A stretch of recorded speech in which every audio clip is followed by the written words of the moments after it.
Sir ಇದು ದಂಗಳ್ಳಿ ಬಸವೇಶ್ವರ ಅಂತ ಇದೆಯಲ್ಲ ಆ ದೇವಸ್ಥಾನ ಹೌದು. ಒಂಥರ ಮಠದ ಥರ ತುಂಬ ಕ್ಲೀನಾಗಿ ಅಚ್ಚುಕಟ್ಟಾಗಿ ಮಾಡಿದ್ರೆ ಅದು ಮುಂಚೆ ಯಾವ ಥರ ಇತ್ತು, ಆಮೇಲೆ ಅದರದ್ದು ಸ್ವಲ್ಪ ಇತಿಹಾಸದ ಬಗ್ಗೆ ನಮ್ಮ ವೀಕ್ಷಕರಿಗೆ ಹೇಳ್ತೀರಾ? ಅದು ಮುಂಚೆ ಅದು ಭಾಳ ಆಳ ಜಾಗ ಅದು.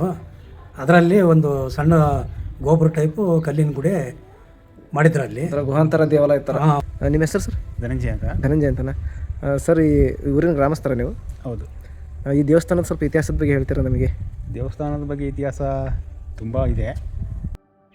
ಹಾಯ್ ಫ್ರೆಂಡ್ಸ್, ಎಲ್ರಿಗೂ ನಮಸ್ಕಾರ. ನಾವು ಈ ಸಂಚಿಕೆಯಲ್ಲಿ ಪುರಾತನ ಕಾಲದ ಶ್ರೀ ದಂಗಾಳಿ ಬಸವೇಶ್ವರ ಸ್ವಾಮಿಯ ದೇವಸ್ಥಾನದ ಇತಿಹಾಸದ ಬಗ್ಗೆ ತಿಳಿದುಕೊಳ್ಳೋಣ.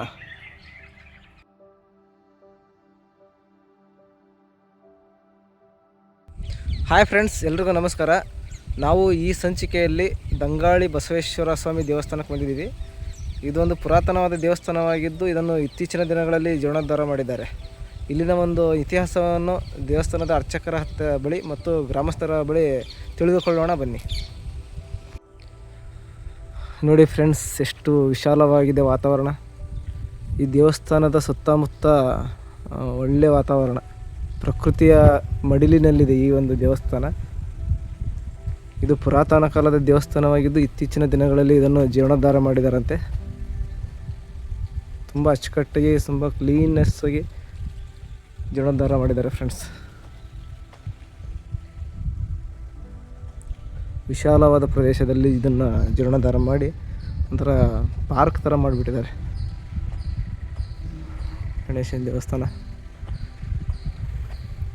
ಒಳಗಡೆ ಅರ್ಚಕರು ಇರ್ಬೋದು.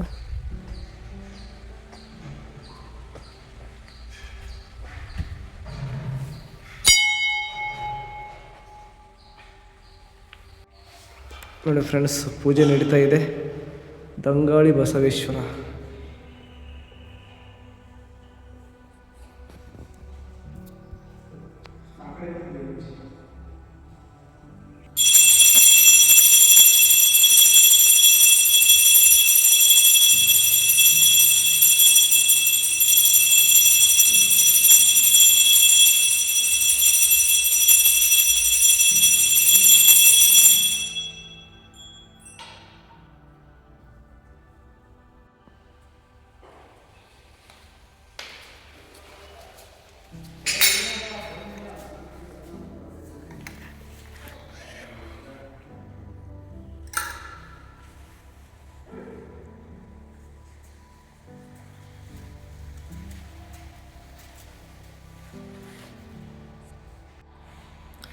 ಗುರುಗಳೇ ನಮಸ್ಕಾರ.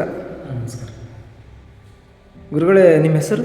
ಗಂಗಾಧರ ಪೂಜಾರಿ. ಗಂಗಾಧರ್ ಅಂತನಾ? ಈ ದೇವಸ್ಥಾನದ ಇತಿಹಾಸದ ಬಗ್ಗೆ, ಇಲ್ಲಿನ ಒಂದು ಮಹಿಮೆಯ ಬಗ್ಗೆ ನಮ್ಮ ವೀಕ್ಷಕರಿಗೆ ಹೇಳಿ ಸ್ವಲ್ಪ ಹೇಳ್ತೀರಾ ಗುರುಗಳೇ? ಇದು ದಂಗಾಳಿ ಬಸವೇಶ್ವರ ದೇವಸ್ಥಾನ, ಬೀರಗೊಂಡನಹಳ್ಳಿ. ಇದು ಹೊನ್ನಾಳಿ ತಾಲೂಕಿಗೆ ಬರುತ್ತೆ, ಸಾಸ್ವಹಳ್ಳಿ ಹೋಬಳಿ. ನಾವು 2012ರಲ್ಲಿ ಇಲ್ಲಿ ಪೂಜೆಗೆ ಅಂತೇಳಿ ಬಂದವರು. ನಾವು ಹರಿಹರ ತಾಲೂಕು ಹೊಳೆಸರಿಗೆ ಗ್ರಾಮದವರು. 12 ವರ್ಷದಿಂದ ಇಲ್ಲೇ ನೆಲೆಸಿ ಪೂಜೆ ಮಾಡ್ತಾಯಿದ್ದೀವಿ. ಬಸವಣ್ಣ ದೇವರು ಗಿಣ್ಣ ಪ್ರಿಯ, ಅಂದರೆ ಆಕಳು ಅಥವಾ ಎಮ್ಮೆ ಕರು ಹಾಕಿದರೆ ಗಿಣ್ಣ ಇಲ್ಲಿ ನೈವೇದ್ಯ ಮಾಡಿ ಮತ್ತೆ ಅವರು ಉಪಯೋಗಿಸೋದು. ಇಲ್ಲಿ ನೈವೇದ್ಯ ಮಾಡದೆ ಉಪಯೋಗಿಸಲ್ಲ. ಆಮೇಲೆ ಇಲ್ಲಿ ನೈವೇದ್ಯ ಮಾಡಿದ್ರೆ ಮುಂದೆ ಯಾವುದೇ ತೊಂದರೆಗಳು ಬರ್ದಾಗೆ ದೇವರು ಕಾಪಾಡ್ತಾರೆ ಅನ್ನೋ ಒಂದು ನಂಬಿಕೆ ಇದೆ. ದೇವರನ್ನು ಅಪ್ಪಣೆ ಕೇಳ್ತಾರೆ, ಯಾವುದೇ ಮದುವೆಗಾಗಲಿ, ಆಮೇಲೆ ಹೈನುಗಾರಿಕೆ ಮಾಡಲಿಕ್ಕೆ, ಉದ್ಯೋಗ ಮಾಡಲಿಕ್ಕೆ, ಪ್ರತಿಯೊಂದು ವಿದ್ಯಾಭ್ಯಾಸಕ್ಕೆ ಮುಂದಕ್ಕೆ ಹೋಗಲಿಕ್ಕೆ ಎಲ್ಲದ ದೇವರಲ್ಲಿ ಅಪ್ಪಣೆ ಕೇಳಿ ದೇವರು ಯಾವ ರೀತಿ ದಾರಿ ತೋರಿಸುತ್ತೋ ಆ ರೀತಿ ಮುಂದುವರಿತಾರೆ ಇಲ್ಲಿ. ಗುರುಗಳೇ, ಇದು ಇಲ್ಲಿನ ಮಹಿಮೆ ಆಯಿತು. ಇಲ್ಲಿನ ಒಂದು ಸ್ಥಳ ಪುರಾಣದ ಬಗ್ಗೆ ಹೇಳ್ತೀರಾ? ಇಲ್ಲಿ ಹಿಂದಿನ ಪುರಾಣ ನಮ್ಮ ದೇವಸ್ಥಾನ ಕಮಿಟಿಯವರಿಗೆ ಗೊತ್ತು. ನಾವು ಬಂದಾಗ ಇದು ಆಲ್ರೆಡಿ ದೇವಸ್ಥಾನ, ಹಳೆ ದೇವಸ್ಥಾನ ತೆಗೆದು ಹೊಸ ದೇವಸ್ಥಾನ ಕೆಲಸ ನಡೀತಾ ಇತ್ತು. ಇಲ್ಲಿ ಪುಷ್ಕರಣಿ ಇತ್ತಂತೆ ಹಿಂದೆ.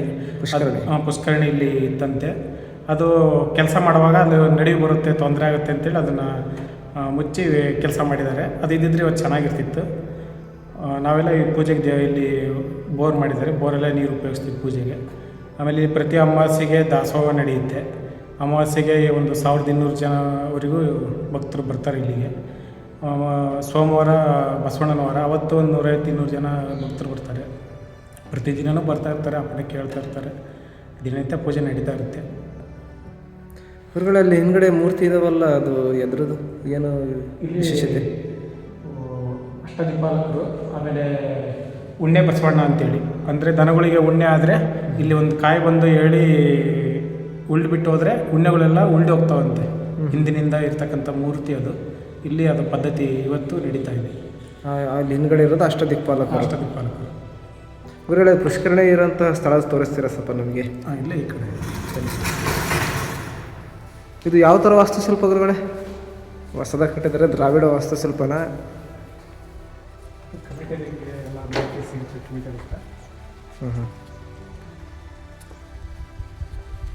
ಈ ಭಾಗದಲ್ಲಿ ಇಲ್ಲಿ ಭಾಗದಲ್ಲಿ ಪುಷ್ಕರಣೆ ಇಲ್ಲಿ ಇಲ್ಲಿ ಇಲ್ಲಿ ಎಲ್ಲ ಡೆಮಾಲಿಷ್ ಮಾಡಿ ಈ ಕಡೆ ಈ ಕಡೆ ಇಲ್ಲಿ ಒಬ್ಬರು ಗ್ರಾಮಸ್ಥರಿದ್ದಾರೆ ಫ್ರೆಂಡ್ಸ್, ಗ್ರಾಮಸ್ಥರು. ಅವ್ರ ಹತ್ರನೇ ಇಲ್ಲಿನ ಒಂದು ವಿಚಾರನ ತಿಳಿದುಕೊಳ್ಳೋಣ ಬನ್ನಿ. ಸರ್ ನಮಸ್ಕಾರ. ಸರ್ ನಮಸ್ಕಾರ. ನಿಮ್ಮ ಹೆಸರು ಸರ್? ಧನಂಜಯ ಅಂತ. ಧನಂಜಯ ಅಂತನಾ? ಸರ್, ಈ ಊರಿನ ಗ್ರಾಮಸ್ಥರ ನೀವು? ಹೌದು. ಈ ದೇವಸ್ಥಾನದ ಸ್ವಲ್ಪ ಇತಿಹಾಸದ ಬಗ್ಗೆ ಹೇಳ್ತೀರಾ ನಮಗೆ? ದೇವಸ್ಥಾನದ ಬಗ್ಗೆ ಇತಿಹಾಸ ತುಂಬ ಇದೆ ಅಂತ ತುಂಬ ಚೆನ್ನಾಗೇ ಇದೆ ಇತಿಹಾಸ. ಆದರೆ ಏನಪ್ಪ ಅಂದರೆ ಈ ಹೇಳಿದ್ರಲ್ಲ, ಇಲ್ಲಿ ಪುಷ್ಕರಣಿ ಇತ್ತು ಅಂತೇಳಿ ಇಲ್ಲೊಂದು ಬಾವಿ ಇತ್ತು, ಅದರಿಂದ ನೀರು ತಗೊಂಬರು. ಈ ದೇವಸ್ಥಾನ ಜೀರ್ಣೋದ್ಧಾರ ಮಾಡುವಾಗ ಅದನ್ನು ಮುಚ್ಚಿದರು. ಕೆಲವರು ಹೇಳಿದರು ಇದಕ್ಕೆ ರಿಂಗ್ ಹಾಕಿ ಒಂದು ಗಡ್ಗ ಹಾಕಿ ಆ ದೇವರ ಬಾವಿಯಿಂದಲೇ ನೀರು ಸ್ನಾನ ಮಾಡಿಸು ಅಂತ ಹೇಳಿ.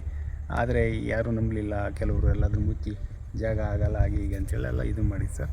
ಇದು ಸುಮಾರು ಶಾಲಿವಾನಸಕ್ಕೆ 780ನೇ ಕ್ರಿಸ್ತಪೂರ್ವ ಇರ್ಬೋದು. ಕ್ರಿಸ್ತ ಶಕ. ಆ ಪತ್ರದಲ್ಲಿ, ಯಾಕೆ ನಮಗೆ ಗೊತ್ತಿರಲಿಲ್ಲ, ಹಿಂದಿನ ನಮ್ಮ ವಂಶವನ್ನು ವೃಕ್ಷವನ್ನು ಕಾಪಾಡ್ಕೊತ ಬಂದಿರಂತ ಎಳವರು ಇದ್ದಾರಲ್ಲ, ಅವರು ನಮಗೆ ಹೇಳಿದ್ದು. ಇದು ಮೂಲತಃ ದೊಗ್ಗಳ್ಳಿ ಬಸವಣ್ಣ ಅಂತ ಹೇಳ್ತಾರೆ. ಅಲ್ಲಿಂದ ಬಂದಾಗ ಇಲ್ಲೇನೋ ಗಾಡಿಯಲ್ಲಿ ಏರ್ಕೊಂಬರ್ಬೇಕಾದ್ರೆ ಹಳೆ ಗಾಡಿ ಇರ್ತಾವಲ್ಲ, ಹಿಂದೆ ಹಳೆ ಗಾಡಿಗಳು, ಅದರಲ್ಲಿ ಏರ್ಕೊಂಬರುವಾಗ ಈ ಭಾಗದಲ್ಲಿ ಹಚ್ಚಿ ಮುರ್ಕೊಂಬಿತ್ತು. ಅದಕ್ಕಾಗಿ ಮತ್ತೆ ಮೇಲೆತ್ತುವಾಗ ಅದು ಎದ್ದಳಿಲ್ಲಂತೆ. ಇಲ್ಲಿ ಅಣ್ಣ ತಮ್ಮಂದಿರೆಲ್ಲ ಸೇರಿ ಆ ಟೈಮಲ್ಲಿ ಎತ್ತಬೇಕಾದ್ರೆ 1519 ಇಸ್ವಿ ಇರ್ಬೋದು.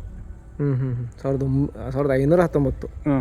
519ನೇ ಅಂದರೆ ಇಲ್ಲಿಗೆ ಒಂದು 1,500 ವರ್ಷ ಇರ್ಬೋದು. ಇಲ್ಲ, ಒಂದು 500-600 ವರ್ಷ. ಹಾಂ, ಆ ಟೈಮಲ್ಲಿ ಬರುವಾಗ ಅಣ್ಣ ತಮ್ಮಂದಿರು ಗಾಡಿ ಮೇಲೆ ಆ ದೇವರನ್ನು ಏರ್ಕೊಂಬರುವಾಗ ಇಲ್ಲಿ ಹಚ್ಚಿ ಮುರ್ಕೊಂಬಿತ್ತು. ಮತ್ತೆ ಪುನಃ ಅದನ್ನು ಎತ್ತಲಿಕ್ಕೆ ಹೋದ್ರು, ಬರಲಿಲ್ಲ. ಇದು ಎಲ್ಲಿ ಕುಂತಿದೆ ಅಂದರೆ 3 ಊರು ಗಡಿ ಮೇಲೆ ಕುಂತಿದೆ. ಒಂದು ಬೀರುನಳ್ಳಿ, ಎರಡನೇದು ಚಿಕ್ಕಬಾಸೂರು, ಮೂರನೇದು ಹಿರೇಬಾಸೂರು. ಈ ಭಾಗ ಎಲ್ಲ ಬೀರುನಳ್ಳಿ ಗ್ರಾಮ. ಆ ದೇವಸ್ಥಾನ ಹಿಂಭಾಗ ಇರೋದು ಚಿಕ್ಕಬಾಸೂರು ಗ್ರಾಮ. ಈ ದೇವಸ್ಥಾನದ ಪಕ್ಕ ಎಡಭಾಗದಲ್ಲಿ ಇರೋದು ಹಿರೇಬಾಸೂರು ಗಡಿ. ಒಟ್ಟು 3 ಊರು ಗಡಿ ಮಧ್ಯೆ ಈ ದೇವಸ್ಥಾನ ಇರೋದು. ಅದೊಂದು ವಿಶೇಷತೆ ಇದು. ಹೌದು. ಇಲ್ಲಿಂದು ಇದೇನಪ್ಪ ಅಂದರೆ ಭಾಳ ಇಷ್ಟವಾದ ನೈವೇದ್ಯ ಅಂದರೆ ಗಿಣ್ಣ. ಈ ಹಿಂದೆ ಒಂದು ಏನೋ ಪವಾಡ ಹೇಳ್ತಾ ಇದ್ರು. ಇದು ಸ್ವಲ್ಪ ಈ ಮುಖವಾಗಿ ತಿರ್ಕೊಂಡಿದೆ ನೋಡ್ರಿ. ಹೌದು, ಸ್ವಲ್ಪ ಈ ಕಡೆ ಮುಖ ತಿರುಗಿ. ಇದು ಏನಪ್ಪ ಅಂದರೆ ಈ ಯಾರೋ ಒಬ್ಬ ಭಕ್ತ ಎಮ್ಮೆನ ಏನೋ ಕಳೆದಿದ್ವು ಅಂತ ಹೇಳಿ ಹುಡ್ಕೊಂಬ, ಅವನು ನನಗೆ ಸಿಕ್ಕರೆ ನೀನು ಗಿಣ್ಣ ತಂದು ಕೊಡ್ತೀನಪ್ಪ ಅಂದಿದ್ದಂತೆ. ಅವು ಸಿಕ್ಕುವಂತೆ ಅವನು ಬರೋದನ್ನು ಸಿಕ್ಕ ಮೇಲೆ ಗಿಣ್ಣ ತರೋದನ್ನು ಕಾಯ್ತಾ ಇದ್ದ ಅಂತ ಹೇಳಿ ಅದಕ್ಕೆ ಆ ಕಡೆ ಮುಖ ತಿರ್ಸ್ಕೊಂಡಿದೆ ಅಂತ. ಈಗಲೂ ಕೂಡ ನಮ್ಮ ಹಳ್ಳಿ ಒಳಗೆ ಅಥವಾ ಈ ಬಸವಣ್ಣ ದೇವರ ಕುಲದೇವರನ್ನವರ ವಂಶದವರು ಯಾರೇ ಆಗಿರ್ಬೋದು, ಬಂದರೆ ಈಗ ಅಲ್ಲಿಂಥದ್ದು ಆಕಳು ಎಮ್ಮೆ ಏನೇ ಇದ್ರೂ ಮೊದಲನೇ ನೈವೇದ್ಯ ಇವನಿಗೆ. ಮೊದಲನೇ ನೈವೇದ್ಯ ಗಿಣ್ಣ. ಅದನ್ನು ಮಾಡಿ ಮುಂದಿನ ಬೇರೆ ದೇವರುಗಳಿಗೆಲ್ಲ ನೈವೇದ್ಯ ಮಾಡ್ತಾರೆ, ಸಂಬಂಧಿಕರಿಗೆಲ್ಲ ಇದನ್ನು ಮಾಡ್ತಾರೆ. ಇದು ಗೊತ್ತಿ ನನಗೆ ಅರ್ಚಕರಿಗೂ ಗೊತ್ತಿದೆ. ಇದು ಎಲ್ಲ ಪ್ರತಿಯರು ಯಾರೇ ಆಗಲಿ ಅಕ್ಕಪಕ್ಕದಲ್ಲಿ ಯಾರು ಗಿಣ್ಣ ಎಮ್ಮೆ ಏನೇ ಇದ್ದರೂ ಫಸ್ಟ್ ಮಾಡಿದರೆ ಗಿಣ್ಣು ಪ್ರಿಯ ಅಂತಲೇ ಹೇಳ್ಬೋದು. ಇಲ್ಲಿ ವಿಶೇಷತೆ ಅಂದರೆ ಬಸವೇಶ್ವರ ಸ್ವಾಮಿ ಗಿಣ್ಣ ಪ್ರಿಯ. ಗಿಣ್ಣು ಪ್ರಿಯ ಅಂತಲೇ ಹೇಳ್ಬೋದು. ಮತ್ತು ಇಲ್ಲಿನ ಮಹಿಮೆಗಳ ಬಗ್ಗೆ ಏನಾರು ಹೇಳ್ತೀರಾ? ಇಲ್ಲಿನ ಪವಾಡಗಳು ಇದ್ದಾವೆ. ಅದು ಅವನ ಮನುಷ್ಯನಿಗೆ ಅನುಭವಿಸಿದಾಗಲೇ ಗೊತ್ತಾದ್ರಿ. ಹೌದು, ಏನಾದರೂ ಅನುಭವಕ್ಕೆ ಬಂದರೆ ಪವಾಡ ಆಗಿರ್ತದೆ, ಇಲ್ಲ ಅಂತಲ್ಲ. ಅದನ್ನು ಯಾರು ಉಲ್ಲೇಖ ಮಾಡಿಲ್ಲ. ಏನಪ್ಪ ಅಂದರೆ ಒಂದು ಗಿಣ್ಣದೊಂದು ಮಾತ್ರ ಅದೊಂದು ಗೊತ್ತಿದೆ ಅಷ್ಟೇ. ಬೇಜಾನು ಆಯಾ ಮನಸ್ಸಿನಲ್ಲಿ ಅವನಿಗೆ ಗೊತ್ತಿರುತ್ತೆ. ಅವನು ಪೆಟ್ಟು ಬಿದ್ದಾಗಲೇ ಇವನು ಪವಾಡ, ಅವನು ಸುಖವಾಗಿದ್ದಾಗಲೇ ಇವನು ಪವಾಡ ಅಂತಲೇ ಗೊತ್ತಾಗುತ್ತೆ. ಎಲ್ಲ ದೇವರ ಒಂದು ಆಶೀರ್ವಾದ ಅಂತ, ಆಟ ಅಂತ ಹೇಳಿ. ಇದು ದೇವಸ್ಥಾನ ಜೀರ್ಣೋದ್ಧಾರ ಮಾಡಿ ಎಷ್ಟು ವರ್ಷ ಆಯ್ತಣ್ಣ? ಸುಮಾರು 10 ವರ್ಷ ಆಯಿತು. 2015 ಇಸ್ವಿಯಲ್ಲಿ ಡಾಕ್ಟ್ರ್ ಗುರುಗಳು ಬಂದು ಇದು ಕಳಸಾರೋಹಣ ಮಾಡಿದ್ದು. ಇಲ್ಲೇ ಬೋರ್ಡ್ ಇದೆ, ಅದು ತೆರಳುಬಾಳ ಶ್ರೀಗಳು. ಇಲ್ಲ, ತುಂಬ ಅಚ್ಚುಕಟ್ಟಾಗಿ ನಿರ್ಮಾಣ ಮಾಡಿದ್ದಾರೆ. ಇನ್ನೊಂದು ಪ್ಲೇಸ್ ತುಂಬ ಚೆನ್ನಾಗಿದೆ ಇಲ್ಲಿ, ಯಾವುದೇ ಘಾಟ ಇಲ್ಲ, ಒಂಥರ ಫಾರೆಸ್ಟ್ ಏರಿಯಾ ಇದ್ದಂಗಿದೆ. ಹೌದು, ಮುಂಚೆ ಎಲ್ಲ ಇಲ್ಲ ತೋಟಗಳು ಇರಲಿಲ್ಲ, ಈಗೆಲ್ಲ ತೋಟ ಇದೆ. ಆಮೇಲೆ ಸೋರ್ಸ್ ಇದೆ, ಹಂಗಾಗಿ ಸ್ವಲ್ಪ ಹುಮ್ಮಸ್ಸು ಮಾಡಿದರು. ಈ ಕ್ವಾರಿ ಇದೆಯಲ್ಲ, ಇಲ್ಲಿ 2 ಪಾಯಿಂಟ್ ಇದ್ದಾವೆ. ಈ 2 ಕ್ವಾರಿಗಳಲ್ಲಿ ಬಂದಕ್ಕಂಥ ಕೆಲವರು ಭಕ್ತಾದಿಗಳು ಟ್ಯಾಕ್ರಿ ಲೋಡ್ ಕಡೆ 50, 100 ಈ ಥರ ಸಹಕಾರ ದೇಣಿಗೆ ಮಾಡಿ, ಹಳ್ಳಿ ಭಕ್ತರ ಮೇಲೂ ದೇಣಿಗೆ ಮಾಡಿ ದೇವಸ್ಥಾನ ಜೀರ್ಣೋದ್ಧಾರ ಮಾಡಿದರು. ಎಲ್ಲ ಭಕ್ತಾದಿಗಳದ್ದೇ ಗ್ರಾಮಸ್ಥರು ಸಹ. ಅದು ಬೀರ್ಗೊಂಡನಹಳ್ಳಿ ಗ್ರಾಮಸ್ಥರು ಸೇರಿ, ಆಮೇಲೆ ಸ್ವಲ್ಪ ಮುಜರಾಯಿ ಇಲಾಖೆಯಿಂದ ಅದು ನಮಗೆ ಮಾಹಿತಿ ಇಲ್ಲ. ಬಟ್ ಮೇನ್ ಆಗಿ ಗ್ರಾಮಸ್ಥರು, ಆಮೇಲೆ ಭಕ್ತಾದಿಗಳು. ಹೌದು. ತುಂಬ ಧನ್ಯವಾದಗಳು ಅಣ್ಣ. ಧನಂಜಯ ಅವರಲ್ಲ ನಿಮ್ಮ ಹೆಸರು? ಹೌದು. ಗುರುಗಳೇ, ಮತ್ತೆ ಇಲ್ಲಿ ದೇವಸ್ಥಾನ ಇದೆಯಲ್ಲ, ಈಶ್ವರ ದೇವಸ್ಥಾನ ಇಲ್ಲಿ ಇರಲಿಲ್ಲ. ಇದು ತುಂಗಭದ್ರಾ ನದಿ ದಡದಲ್ಲಿತ್ತು. ಹೇಳಿ. ಇದು ಅಲ್ಲಿಂದ ಇಲ್ಲಿ ದೇವಸ್ಥಾನ ಹೊಸದಾಗಿ ಆಯ್ತಲ್ಲ, ಅಲ್ಲಿ ಯಾರು ಪೂಜೆ ಮಾಡೋಕ್ಕಾಗೋದಿಲ್ಲ ಅಂತ ಹೇಳಿ ಇದನ್ನು ಇಲ್ಲಿ ತೊಗೊಂಬಂದಿಟ್ರು. ಶಿವಲಿಂಗ ಇರೋದು ಮುಂಚೆ ಅಲ್ಲಿ ದೇವಸ್ಥಾನ, ಇದು ಇಲ್ಲಿಂದ 1 ಕಿಲೋಮೀಟರ್ ನದಿ ಪಾತ್ರದಲ್ಲಿ ಇತ್ತಿದ್ದು. ಇದು ಹೆಗಟೆಣ್ಣರ ವಂಶಸ್ಥರು ಅಂತ ಇದ್ದರು, ಅವರ ಅಜ್ಜಾರಿನ ಅಲ್ಲಿ ಸ್ಥಾಪನೆ ಮಾಡ್ಕೊಂಡಿದ್ರಂತೆ ಹಿಂದೆ. ಅಲ್ಲಿ ಮತ್ತೆ ಇನ್ನೇನು ಅಂತ ಹೇಳಿ ಅದನ್ನು ಮತ್ತೆ ಅಲ್ಲಿ ಪೂಜೆ ಮಾಡೋಕ್ಕಾಗಲ್ಲ ಅಂತ ಹೇಳಿ ಈ ದೇವಸ್ಥಾನದ ಆವರಣದೊಳಗೆ ಹೆಂಗೂ ಬಸವಣ್ಣ ಮತ್ತು ಈಶ್ವರ ಪರಮ ಭಕ್ತರಲ್ಲ, ಹೌದು, ಹಾಗಾಗಿ ಇಲ್ಲೇ ಇದ್ರೂ ಒಳ್ಳೆಯದು ಅಂತ ಜನ ಡಿಸೈಡ್ ಮಾಡಿ ಇಲ್ಲಿಗೆ ತೊಗೊಂಬಂದ್ರು. ಹೌದು, ಯಾಕಂದರೆ ಈಗ ಬಸವೇಶ್ವರ ಇರೋಂಥ ಸ್ಥಳದಲ್ಲಿ ಶಿವಲಿಂಗ ಇರಲೇಬೇಕು. ಶಿವ ಇಲ್ಲದೆ ಬಸವೇಶ್ವರ ಇಲ್ವಲ್ಲ, ಆ ಥರ ಹಂಗ ಅವ್ರಿಗೂ ಇವರು ಲಿಂಕ್ ಆಗಿದೆ ಇವಾಗ. ಶಿವನಿಗೂ ನಂದೀಶ್ವರನಿಗೂ. ಹೌದು. ಈಗ ಸಮುದಾಯ ಭವನ ಎಲ್ಲ ಕಟ್ಟಿದ್ದಾರೆ, ನಿರ್ಮಾಣ ಮಾಡಿದಾರಲ್ವ? ಇಲ್ಲ, ಮಾಡಿದ್ದಾರೆ. ಇದು ತಾತ್ಕಾಲಿಕವಾಗಿ ಸಣ್ಣ ಪುಟ್ಟ ಕಾರ್ಯಕ್ರಮಗಳನ್ನು ಇಲ್ಲಿ ಮಾಡ್ತಾರೆ. ಈಗ ಊರಲ್ಲಿ ಒಂದು ಸ್ವಲ್ಪ ದೊಡ್ಡದಾಗಿ ಒಂದು ಕಲ್ಯಾಣ ಮಂದಿರವನ್ನು ಕಟ್ತಾ ಇದ್ದಾರೆ ಊರಲ್ಲಿ ಕೂಡ, ಆಮೇಲೆ ಇಲ್ಲೂ ಕೂಡ. ಹೌದು, ಇಲ್ಲಿ ಸಣ್ಣ ಪುಟ್ಟ ಕಾರ್ಯಕ್ರಮಗಳು. ಈಗ ಪ್ರತಿ ಅಮಾವಾಸ್ಯೆಯಲ್ಲಿ ದಾಸೋಹ ಆಗುತ್ತೆ, ಅದು ಅವಾಗ ಒಳ್ಳೆ ಚೆನ್ನಾಗಿರುತ್ತೆ ದಾಸೋಹ. ಪ್ರತಿ ಅಮಾವಾಸ್ಯೆಯಲ್ಲಿ. ಮತ್ತೆ ಇದು ಶಿವರಾತ್ರಿ ಟೈಮಲ್ಲಿ ಅವೆಲ್ಲ ಟೈಮಲ್ಲೇ ಚೆನ್ನಾಗಿ, ಶಿವರಾತ್ರಿಯಲ್ಲಿ ಒಳ್ಳೆ ಜಾಗರಣೆ, ಅಲ್ಲಿ ವಿಶೇಷತೆ ಅಂದರೆ ಅದೇ ಅವಾಗ ರುದ್ರಾಭಿಷೇಕ, ಜಾಗರಣೆ ಎಲ್ಲ ನಡೆದಿದೆ. ಪ್ರತಿ ಅಮಾವಾಸ್ಯೆ ದಿವಸನೂ ರುದ್ರಾಭಿಷೇಕ ಆಗುತ್ತಲ್ವ? ಶ್ರಾವಣದಲ್ಲಿ ಅಮಾವಾಸ್ಯೆ ದಿವಸ ಪಂಚಾಮೃತ ಅಭಿಷೇಕ ಇರುತ್ತೆ, ಶಿವರಾತ್ರಿ ದಿವಸ ರುದ್ರಾಭಿಷೇಕ ಇರುತ್ತೆ. ಶಿವರಾತ್ರಿಗೆ ವಿಶೇಷವಾಗಿ ಜಾಗರಣೆ ಎಲ್ಲ ಮಾಡ್ತಾರೆ, ಭಜನೆ ಕಾರ್ಯಕ್ರಮಗಳು ಇರ್ತವೆ. ಆಮೇಲೆ ಬೆಳಗ್ಗೆಯಿಂದ ಸಂಜೆವರೆಗೂ ಬಂದಂಥ ಭಕ್ತರಿಗೆಲ್ಲ ಪ್ರಸಾದ ವ್ಯವಸ್ಥೆ ಇರ್ತೈತಿ. ವಿಶೇಷತೆ ಅಂದರೆ ಶಿವರಾತ್ರಿನೇ ಭಾಳ ಗ್ರ್ಯಾಂಡಾಗಿ ಇಲ್ಲಿ ಮಾಡೋದು. ಪ್ರಮುಖವಾಗಿ ಶಿವರಾತ್ರಿ ದಿನ ಮಾತ್ರ ತುಂಬ ಗ್ರ್ಯಾಂಡಾಗಿ ಬಸವ ಜಯಂತಿಗೆ ರಥೋತ್ಸವವನ್ನು ಊರೊಳಗಡೆ, ಬಸವ ಜಯಂತಿಗೆ ಊರೊಳಗಡೆ ದೇವಸ್ಥಾನದಲ್ಲಿ ಬಸವ ಜಯಂತಿಗೆ ರಥೋತ್ಸವ. ಅಂದರೆ ಇಲ್ಲಿ ಮೂರ್ತಿ ಇದೆ, ಅಲ್ಲಿ ಹೊಂಡ ಮೂರ್ತಿ ಇದೆ. ಅಲ್ಲಿ ಹೊಂಡ ಮೂರ್ತಿ ಇದೆ, ಅಲ್ಲಿ ಇದಕ್ಕಿಂತ ಚೆನ್ನಾಗಿ ಮಾಡಿದ್ದಾರೆ. ಎರಡು ಸೇಮ್ ಚೆನ್ನಾಗಿದೆ. ದೇವರಿದೆ, ಪ್ರಬಳೆ ಮಾತ್ರ ಅಲ್ಲಿದೆ. ಯಾವುದೇ ಆಗಲಿ ವ್ಯವಸ್ಥೆ ಮಾಡ್ಬೋದು, ಅದನ್ನು ಉಳಿಸ್ಕೊಂಡು ಹೋಗೋದು ಭಾಳ ಪ್ರಮುಖ ಪಾತ್ರ ವಹಿಸ್ತೈತಿ. ನಂಬಿಕೆ ಬೇಕು. ಎಲ್ಲೋದ್ರೂ ದೇವರು ಎಲ್ಲ ಕಡೆ ಇದ್ದಾನೆ. ನಾವೆಲ್ಲಿ ಹೋಗಿ ದೇವರಲ್ಲಿ ನಂಬಿಕೆ ಇಡ್ತಾವೋ ಅಲ್ಲಿ ಖಂಡಿತ ದೇವ್ರು ಇದ್ದೇ ಇರ್ತಾನೆ. ಇಲ್ಲಿ ಸಹ ಅಷ್ಟೇ, ಬಂದಂಥ ಭಕ್ತರಿಗೆ ಏನೇ ಸಮಸ್ಯೆ ಇದ್ದರೂ ಪರಿಹಾರ ಆಗುತ್ತೆ. ಅದೇ ಅವರ ನಂಬಿಕೆ ಮೇಲೆ ಬಿಟ್ಟಿದ್ದು. ಬಂದಂಥರೆಲ್ಲರೂ ಪರಿಹಾರ ಕಂಡುಕೊಂಡಿದ್ದಾರೆ ಇಲ್ಲಿವರೆಗೂ. ನಂಬಿಕೆ ದೇವರು. ಹೌದು.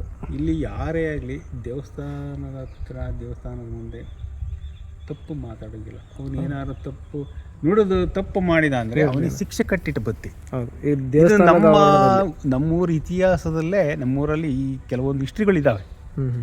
ಇಲ್ಲೇ ಆಗಿರಲಿ, ಊರೊಳಗಿನ ದೇವಸ್ಥಾನ ಆಗಿರಲಿ, ದೇವಸ್ಥಾನದ ಮುಂದೆ ಅವನು ಏನು ಮಾತಾಡಿತಾನೋ ಅದ್ರ ವಿರುದ್ಧವಾಗಿ ಅವನು ಏನಾದ್ರು ನಡ್ಕೊಂಡ್ರೆ ಅವನು ಮಾನಸಿಕವಾಗಿ ಅವನಿಗೆ ತೊಂದರೆ ಆದೇ ಆಗಿರುತ್ತೆ. ಆದರೆ ಅವನು ಹೇಳ್ಕೊಳ್ಳಲ್ಲ.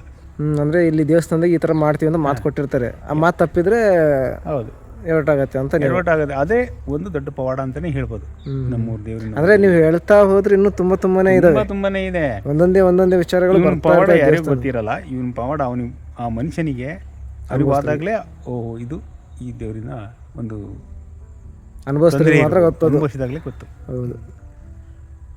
ಮತ್ತೆ ಅಣ್ಣ, ನಿಮ್ಮ ಇದು ಜಮೀನೆಲ್ಲ ಇಲ್ಲೇ ಅಲ್ಲ ಇರೋದು? ಹಾಂ, ನಮ್ಮ ಜಮೀನುಗಳೆಲ್ಲ ಇಲ್ಲೇ. ಹಾಗಾಗಿ ತುಂಬ ಚೆನ್ನಾಗಿದೆ ವಾತಾವರಣ. ಬನ್ನಿ ಆ ಕಡೆ ನೋಡ್ಕೊಂಬರೋಣ. ನೋಡಿ ಫ್ರೆಂಡ್ಸ್, ಇದು ಈಶ್ವರನ ದೇವಸ್ಥಾನ. ತುಂಗಭದ್ರಾ ನದಿಯ ದಡದಲ್ಲಿ ಇದ್ದಂತಹ ಅಲ್ಲಿ ಶಿವಲಿಂಗವನ್ನು ಇಲ್ಲಿ ಸ್ಥಾಪನೆ ಮಾಡಿದಾರಂತೆ. ಇದು 1 ಕಿಲೋಮೀಟರ್ ಆಗುತ್ತೆ, ಒಂದು ಅರ್ಧ ಕಿಲೋಮೀಟರ್ ತುಂಗಭದ್ರಾ.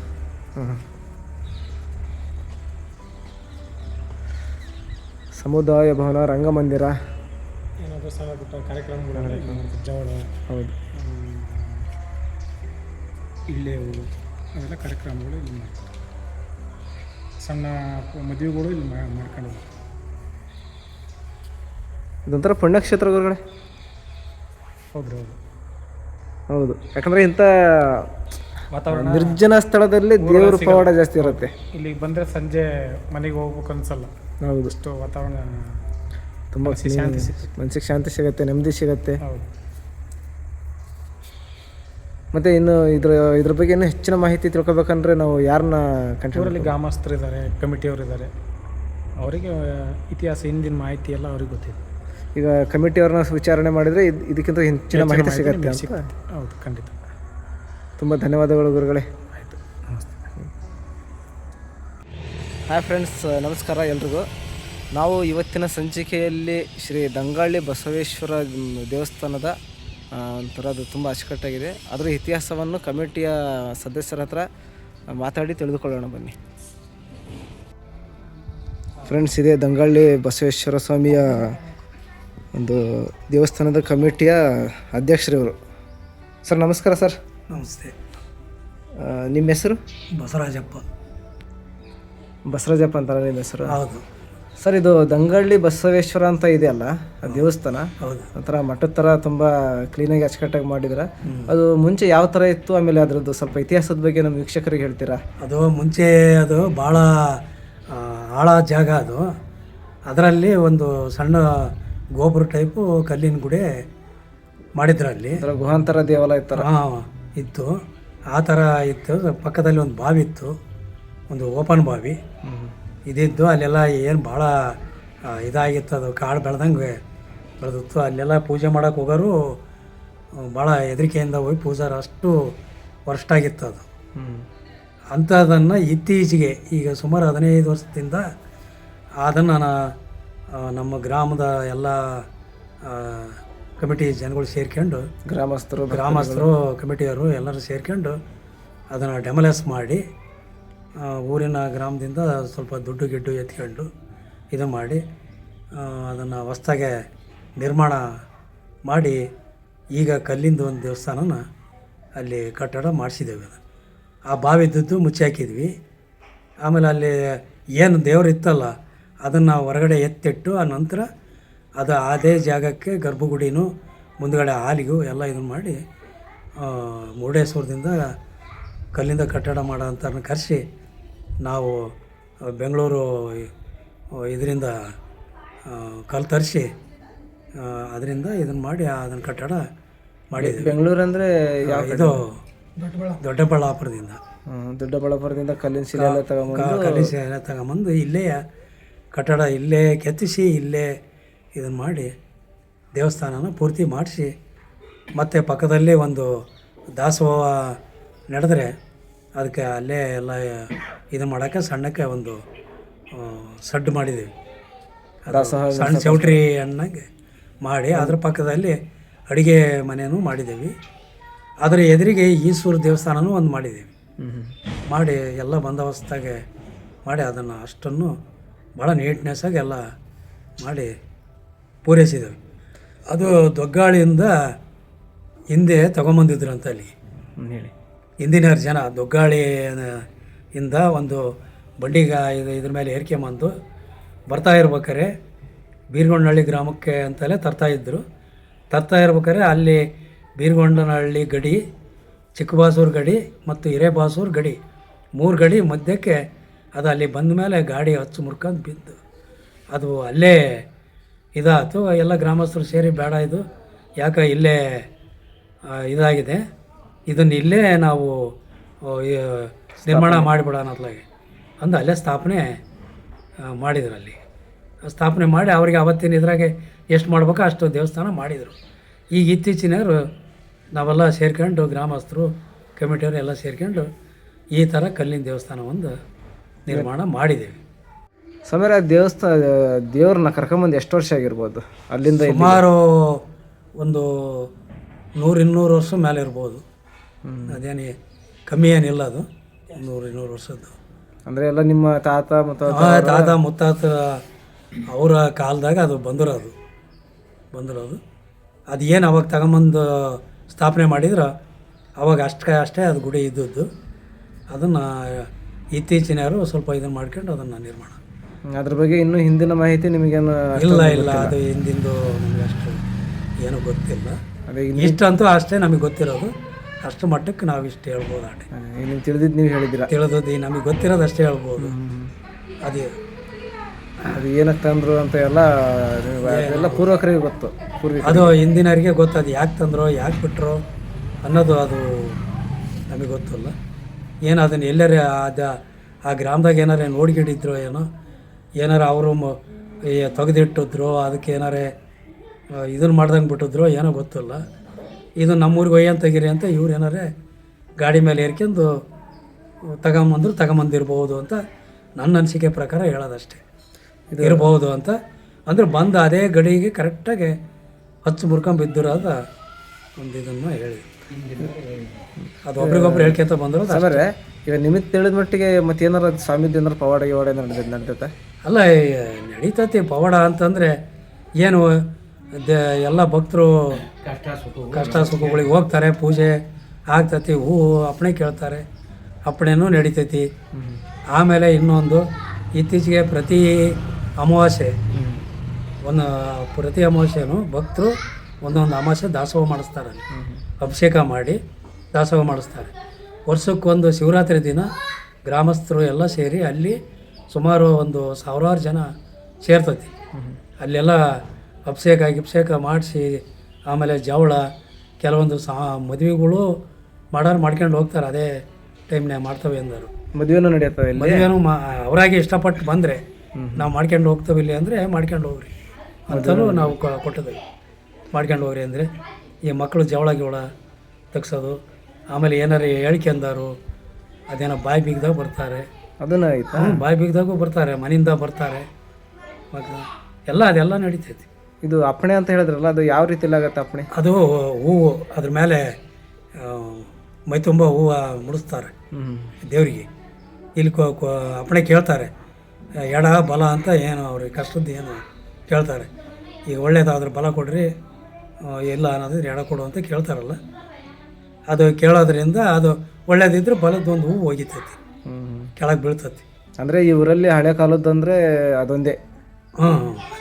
ಅದೊಂದೇ ಹೊಂಡ ಮೂರ್ತಿ ಇಲ್ಲೇ ಐತಿ. ಹೊಂಡ ಮೂರ್ತಿ ಊರೊಳಗೆ ಈ ಊರೊಳಗೆ ಐತಿ. ಅದನ್ನು ಅಲ್ಲಿ ಏನಾರೇ ಕಾರ್ಯಕ್ರಮಗಳಿದ್ದಾಗ ಈ ಹೊಂಡ ಮೂರ್ತಿ ಅಲ್ಲಿ ತಗೊಂಡು ಹೋಗ್ತೀವಿ.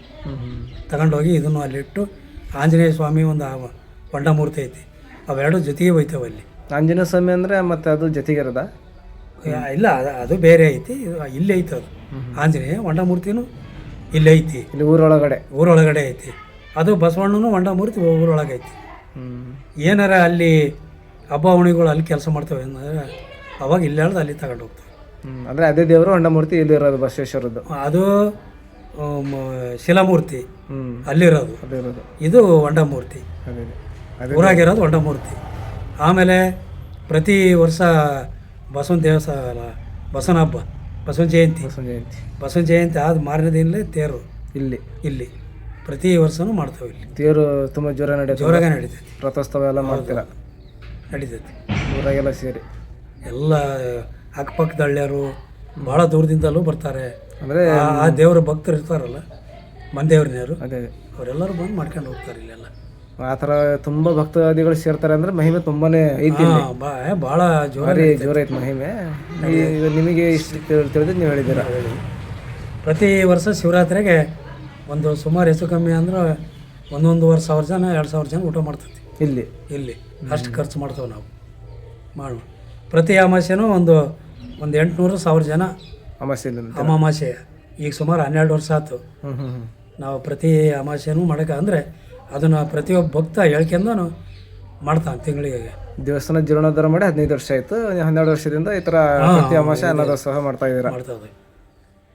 ಎಲ್ಲ ಕಮಿಟಿ ಗ್ರಾಮದವರು. ಮುಜರಾಯಿ ಇಲಾಖೆ ಏನಾರು ಸೇರುತ್ತೆ? ಇದು ಮುಜರಾಯಿ ಸೇರೈತೆ. ಇದು ಮುಜರಾಯಿಗೆ ಸೇರುತ್ತಾ? ಬಸವಣ್ಣ ದೇವರು ಈ ಕಡೆ ಗೌರ್ಮೆಂಟ್ ಎರಡು ಮುಜರಾಯಿ ಸೇರಿದಾವ. ದೇವಸ್ಥಾನ ತುಂಬ ಕ್ಲೀನಾಗಿ ಅಚ್ಚುಕಟ್ಟಾಗಿ ಮಾಡಿದ್ರೆ, ಊರೊಳಗು ಊರ ಹೊರಗು ಚೆನ್ನಾಗಿ. ಈಗ ಇದನ್ನು ನೋಡಿದ್ದೀರಿ, ಬೇಗ ಅದನ್ನು ನೋಡ್ಕೊಂಡು ಅದೇನು ವಿಡಿಯೋ ಇದು ಮಾಡ್ಕೊಂಡು ಸರಿ ಬಸವಣ್ಣನವರು ತುಂಬ ಧನ್ಯವಾದಗಳು ಮಾಹಿತಿ ಕೊಟ್ಟಿದ್ದಕ್ಕೆ. ಅದೇ ಬಸವರಾಜಪ್ಪ ಅವರೇ.